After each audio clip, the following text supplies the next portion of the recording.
Isu panas ni guys. Isu panas berkenaan dengan sub for sub. Tak ada nak kata haters ke apa, tapi marilah kita baca. Mereka pun hari-hari minta orang subscribe, tapi bila channel kecil macam kami ni nak minta subscribe, siap hampa semua buat video lagi. Kata kat kami ni yang channel kecil, kalau kami ni yang channel kecil ni tak masuk tengok video hampa, takkan orang kenal hampa semua. Sekarang ni dah belagak otai-otai, korang pui tak ada orang macam kami ni yang selalu tengok channel hampa semua ni, takkan ke mana channel hampa semua. Aku nak unfollow semua ni.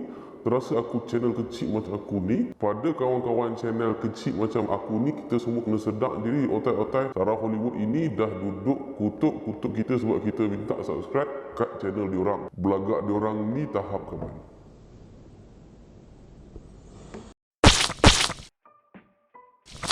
Hello, Assalamualaikum, selamat datang ke Cikgu Luan Siapa Degil, saya Rotan. Pertama sekali kita kena faham lah yang memang Mamat ni betul-betul marah kan, betul-betul tidak berpuas hati terhadap kononnya statement yang mengatakan, oh janganlah buat sub for sub kan, dan seolah-olah macam bila kami ni YouTuber yang menyuruh untuk tidak buat kaedah sub for sub, seolah-olahnya macam YouTuber ni nak macam tak identify lah ataupun tidak recognize yang menaikkan mereka ini siapa kan. This so called channel kecil macam dia lah kan, channel-channel kecil yang mungkin subscriber pun tak banyak, views tak banyak, yang menyebabkan YouTuber ni banyak subscriber dan juga views lah. Tapi saya just nak cakap dekat you guys, okay, pertama sekali, sub for sub ini adalah sebuah kaedah yang mana dia minta untuk follow ataupun subscribe saya, nanti saya akan sub back balik korang punya channel ataupun IG dan sebagainya. So dengan kaedah ini kononnya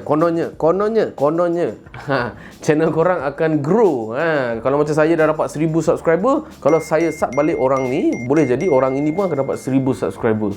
Dia banyaklah isu dia yang pada saya sangat-sangat tidak efisien. Dan dalam video yang saya dah kepilkan ke dalam description ini, saya buat session live bersama dengan Bro Jeb, Cardog, bersama juga dengan YouTuber Indonesia, misal kata Cak Lonjong dan juga Bro Anton. Okay, dekat situ kau akan dapat clear picture sikit lah berkenaan dengan sub for sub itu dan pantang larang dia. Mereka pun hari-hari minta orang subscribe, tapi bila channel kecil macam kami ni nak minta subscribe, hampa buat video. Okay, pertama sekali, biasanya kan kalau macam korang tengok video YouTube, kan dia ada minta macam ataupun letak teks subscribe, sila subscribe tu semua. Itu semata-mata sekadar cadangan untuk mengajak orang subscribe, tetapi tidak mewajibkan.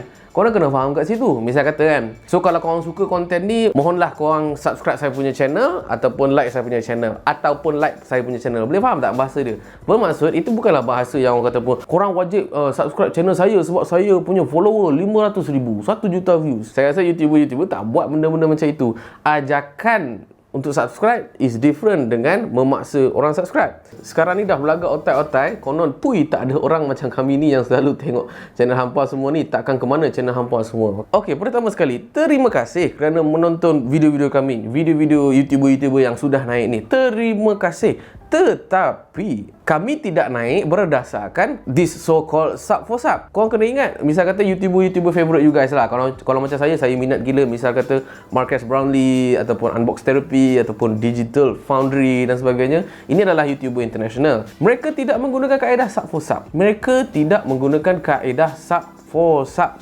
Mereka menggunakan kaedah number one, content is king. Yang kedua, barulah dia boleh buat proper marketing. Tetapi tidaklah sampai tahap pergi ke channel orang, lepas tu follow saya, subscribe saya, kemudian pula pergi kepada channel yang seterusnya, follow saya, wajib follow saya, nanti saya sub back. Dengan andaian kononnya benda itu berhasil. Ianya tidak pernah berlaku bang sebenarnya. Korang kena faham, video YouTube ni adalah berdasarkan freedom of choice sebenarnya. Dia bukan adalah sebuah platform yang mana I help you, you help me. Bukan. It depends lah. Kalau macam you nak subscribe, you subscribe. Kalau you nak unsubscribe, you unsubscribe. Kalau you nak like, you like. You nak dislike, you dislike. Itu suka hati dia lah. Aku nak unfollow semua ni. Terasa aku channel kecil macam aku ni. Okay, kalau kau nak unfollow, sila unfollow. Saya pun tak pernah suruh orang wajibkan subscribe video saya. Kalau you guys rasa konten saya ni macam tak memberi manfaat, mungkin saya banyak mencarut apa semua tu. Mula bapak kau boleh beli Lambo apa ya? Mula bapak kau 1 juta, 2 juta. Okay. Unfollow, unsubscribe, buanglah saya dalam korang punya list social media dekat YouTube ke dekat IG. Buang siap-siap. Saya risau dengan konten-konten yang saya buat dan korang tak selesa menonton dengan apa yang saya buat. Korang punya otak, korang punya minda akan terhakis slowly. Saya tak naklah macam itu. Sebab korang kena ingat, social media ni khusus untuk you guys, bukannya untuk saya.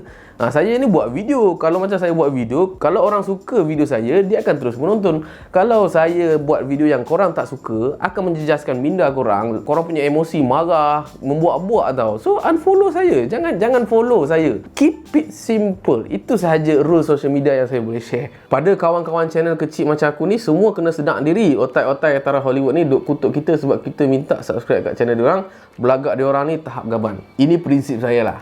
Berkata benar walaupun perit. Kenapa saya katakan berkata benar walaupun perit? Sebab saya punya prinsip adalah content number one. Dan saya tidak percaya, malah saya tengok bila ramai sangat buat sub for sub, hasil tidak ada.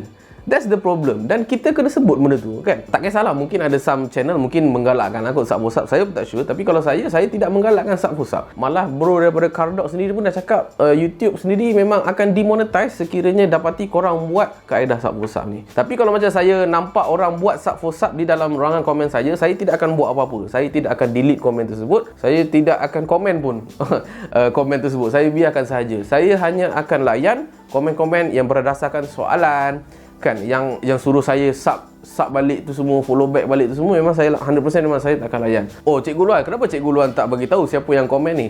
Kalau macam korang perasan lah kan, komen-komen yang negatif-negatif ini saya tidak kepilkan nama mereka. Tetapi kalau macam posting yang okey, yang positif, saya akan kepilkan nama dia. Okey, pertama sekali korang kena ingat, kalau saya dah start kepilkan nama orang yang mengutuk ataupun memberikan komen-komen yang agak negatif ini, saya risau mungkin setengah orang yang menonton video ini akan pergi kepada channel dia ataupun dia punya social media account dan kutuk dia dan maki dia. Itu bukan satu kaedah yang pada saya agak tepat lah. Pada saya, kalaulah kita kutuk dia pun kan, balas-balas hujah dia semua dan kita menang kita punya hujah misal kata, sebab jelah sub for sub memang tidak memberi faedah. Tetapi kita kena ingat itu baru seorang. Sedangkan ramai lagi yang masih lagi percaya kepada elemen sub for sub ni. Kalaulah baru kita jumpa seorang dalam komen itu berkenaan dengan sub for sub, saya rasa ribuan orang lagi kot yang masih berfahaman yang sama dengan dia. So takkanlah macam kita nak pergi 1000 akaun orang yang berfahaman sub for sub ni, kita nak menang hujah dia.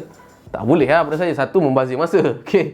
Yang kedua, idea ini sentiasa mekar, sentiasa beruang legal lah dekat social media tu semua. So apa yang saya boleh buat hanyalah sekadar hide dia punya nama, dan kita akan bincangkan dan kita akan kupas kenapa ianya tidak berhasil. Dan itu je lah kot yang saya boleh share. Cumanya, okay, right. So what if kalau macam argument bro ni is valid? Contohnya, mungkin ada certain figure yang dah berjaya naik disebabkan sub for sub. Kalau dah ada yang berjaya disebabkan sub for sub, please bagi tahu siapa dan minta sharekan story sub for sub dia, keberjayaan sub for sub dia dekat dalam ruangan komen, dan saya cuba baca benda tu. Saya pun nak faham daripada sudut korang juga. Mana dah tahu benda tu berhasil? Jelas sebab saya bercakap dalam perspektif saya. Mungkin dah ada orang berjaya. Kalau ada orang berjaya, sila komen. Saya nak tengok. So itu sajalah kot untuk video kali ni. Apa lagi you guys nak tahu berkenaan dengan video editing ke video shooting tu semua, korang boleh roja dalam ruangan komen di bawah. Saya Cikgu Luan, siapa degil saya Tan. Alright.